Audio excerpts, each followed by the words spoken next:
ஆண்டவராகிய இயேசு கிறிஸ்துவின் இனிய நாமத்தில் உங்களை வாழ்த்துகிறேன். இந்த நாள் ஒரு வெற்றியின் நாளாய் தேவன் ஆசீர்வதிப்பாராக.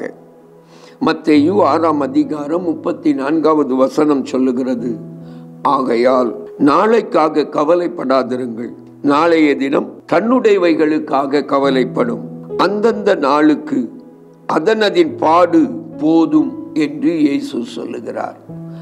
ஆகையால் என்று ஆண்டவர் இந்த வசனத்தை ஆரம்பிக்கிறார். ஆண்டவர் ஆகையால் என்று ஆரம்பிக்கிறதின் ரகசியம் என்ன? அது முந்தின வசனத்தில் இருக்கிறது. முதலாவது, தேவனுடைய ராஜ்யத்தையும் அவருடைய நீதியையும் தேடுங்கள், அப்பொழுது இவைகளெல்லாம் உங்களுக்கு கூட கொடுக்கப்படும். என கண்பானவர்களே, நாளைய தினம் என்ன நடக்கும்? நாளைய தினம் எப்படி விடியும்? நாளைய தினத்தில் என்ன பிரச்சனைகளை சந்திக்க போகிறோம்? நாளைய தினத்தில் நமக்கு முன்னே இருக்கக்கூடிய போராட்டங்கள் என்ன, தேவைகள் என்ன என்கிற கேள்விகள் ஒரு மனிதனை தாக்காதிருக்க வேண்டும் என்றால், பாதிக்காதிருக்க வேண்டும் என்றால், அந்த மனிதன் எப்படி வாழ வேண்டும்?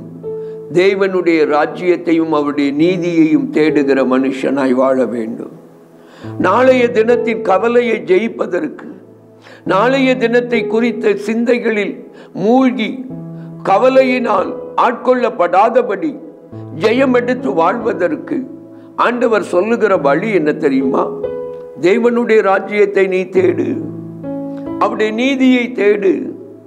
அழிந்து போகிற உலக பொருட்களை அல்ல, அழிந்து போகிற உலக காரியங்களை அல்ல, நித்தியமாய் உன்னோடும் என்னோடும் வருகிற அவருடைய ராஜ்யம், அவருடைய நீதி, அதை தேடுகிற ஒரு மனுஷன் நாளைய தினத்தை குறித்த கவலையை ஜெயித்து இந்த பூமியிலே வாழ முடியும்.